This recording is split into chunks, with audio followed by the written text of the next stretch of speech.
It's all right. I know everything and it doesn't make any difference. What are you talking about? You were probably very young. Anyone can make a mistake. What? No apologies, no explanations, please. I will only be in town a short while, and the sadder but wiser girl for me. Will you please make your selection and leave? I have. Well, what would you like to take out? The librarian!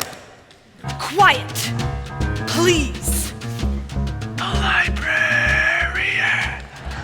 Marian, you're not listening. Look.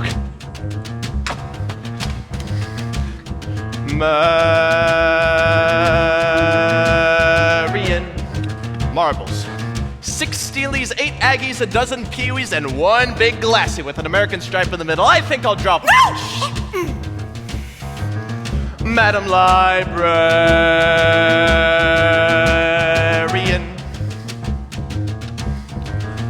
What can I do, my dear, to catch your ear?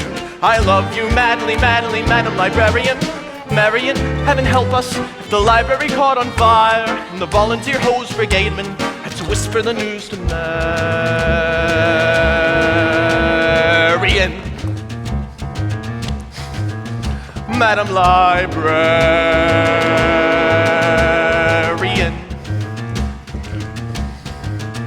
What can I say, my dear, to make it clear? I need you badly, badly, Madam Librarian. Marian, heaven stumbled, and I busted my whatchamacallit. I could lie on your floor unnoticed till my body had turned to carrion.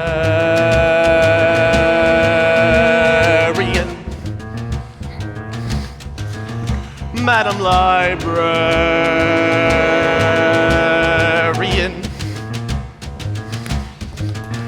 Now in the moonlight, a man could sing it in the moonlight.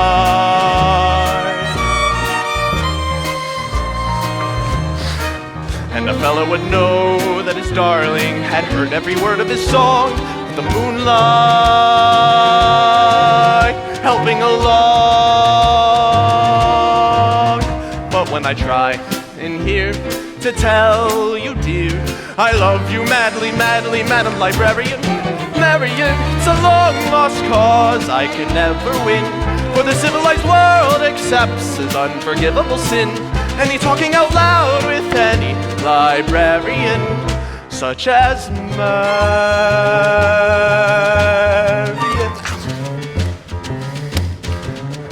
Madam Librarian.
when I try in here to tell you, dear, I love you madly, madly, Madam Librarian. Marian, it's a long-lost cause I can never win, for the civilized world accepts his unforgivable sin, and he talking out loud with any librarian, such as Marian. Oh, the ladies' dance committee meets Tuesday nights at the high school. Marshmallow. Madam Librarian.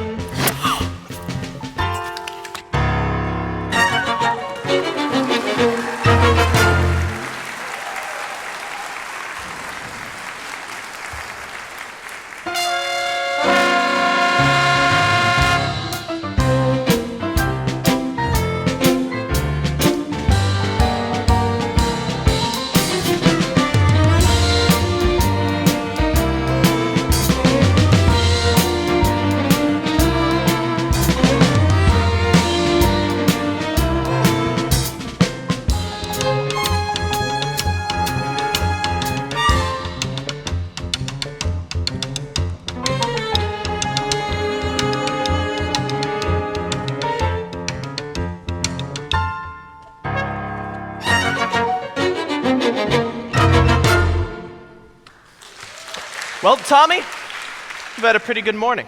11 sales out of 12 tries. I'll tell you what, it's almost noon. You better go home and get some lunch. I'll try a couple by myself. Goodbye, Professor. Thanks, Tommy.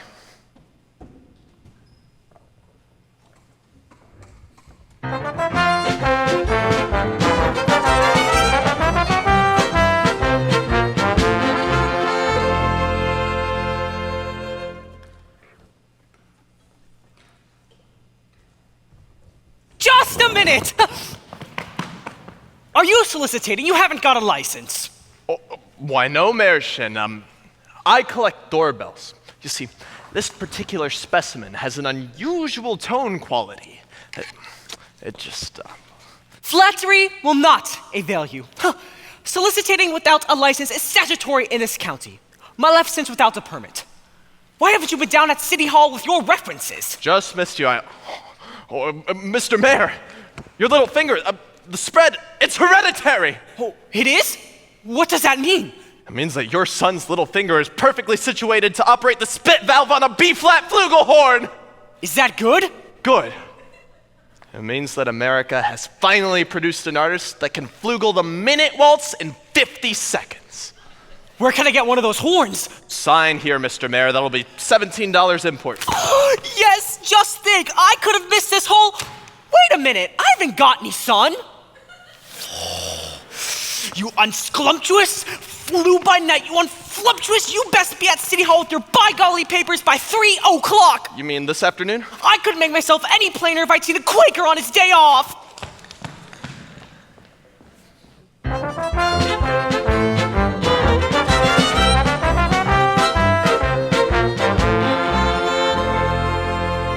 Mrs. Peru, do you realize that you have the facial characteristics of a cornet virtuoso? I don't know if I understand you entirely, Professor. Well, if your boy has those same splendid cheek muscles and that firm jawline, by George! Not that he could ever be really great, you understand. Oh, is that so? And in the name of St. Bridget, why not? Well, see, all the great cornet players were Irish. O'Clark, O'Mendez, O'Klein. But, Professor, we are Irish. No. Yeah. Oh, that clinches it. Sign here, Mrs. Peru. Your boy was born to play the cornet. Fine, that'll be $7 earnest money. Nothing more due till the first installment payable at opening of band practice. And of course, I'll need the boy's measurements for his band uniform. His uniform? Hello there, son. Why, certainly his uniform. Not a penny due till delivery, which gives him 4 weeks to enjoy, to anticipate, to imagine at no cost whatsoever. Never allow the demands of tomorrow interfere with the pleasures and excitement of today. Would it have A stripe? Certainly, my boy. A wide red stripe down each side. What do you think of that?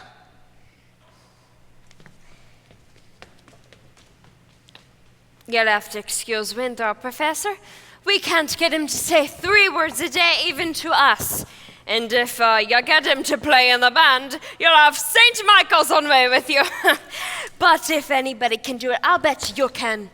Out of a crowd, I'll pick you for any hod-carrying, clay-pipe smoking, shamrock wearing, Mevernine pinching, terrace horn minstrel singing Irishman. Big gobbin' bejabbers! Where you from, me boy? Gary, Indiana. I knew it. Gary, where did you say? Gary, Indiana. In fact, Gary Conservatory was my alma mater. Oh, was she now? Yes, gold medal class of '05. Huh. Oh. How'd I do, Miss Peru? How to do, Mr. Hill? Peru. I thought the name sounded familiar. I've tried to see you since the other night, but... He wants to put Winthrop in a band. We're not interested, Mama. But Marian, the boy might have his father's musical gift. He does have my jawline, you know. Ah, your husband musical. Well, I'd like to have a word with him. I'm sure Do you burst into everyone's homes like this, prying into personal affairs? We're not interested. Marian! Well, that's 1 for and 1 against. Now, why not let the boy's father decide? The boy's father is dead. Anything else? I'm sorry. But that's all the more reason why your brother should have something like this. My brother is a 10-year-old problem child who doesn't understand why his father was taken away. Would you care to explain that to him? He's been brooding about it for 2 years. And as to your musical tricks, why don't you go into business with some nice carnival man who sells gold-painted watches or glass diamond rings? Musical tricks. Well, I hardly... I get the feeling she likes the idea. Oh, a little cautious, perhaps, but I admire that in a woman. Just keep me alive these next 4 weeks, and I'll be back. One moment, Professor Hill. About the boy's measurements, I make all of his clothes. Sleeve 21, waist 18, crotch 14, yes, that's all I need. Now, I must get back to the hotel. Professor, I do hope you'll excuse Marian. She's not really... I'm sure that at heart, she's as lovely as yourself. Good day to you, Widow Peru. Goodbye. Really? Has he gone? He has. And I hope not forever. Darling, don't you ever think of your future? Gary, Indiana Conservation Class of '05. Now, darling. Now, Mama, surely a girl's future doesn't depend on encouraging every fast-talking, self-centered, woman-chasing, traveling man that comes to town. And the fact that he claims his commodity is music does not, in this particular case, impress me. All right, darling, all right? Only it's a well-known principle that if you keep the flint in one drawer and the steel in another, you'll never strike much of a fire. Mama! Winthrop? Winthrop, I know you're there. Will you please go to the library and ask Miss Grubb to give you the book I set aside? It's the Indiana State Educational Journal, 1890 to 1910. It's a large brown volume with black corners. Do I have to? You won't have to talk to anyone. I've written it all down. Thank you, dear. Now what are you up to? Why do you need books at this hour of the night? I have a feeling the Indiana Journal might help me poke some large holes in the professor's claims. Well, I give up.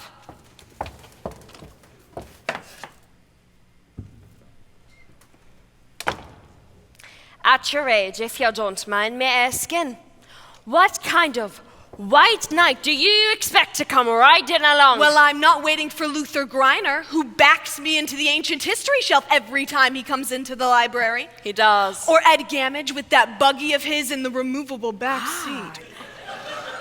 And I'm not waiting for a man in shining white armor either.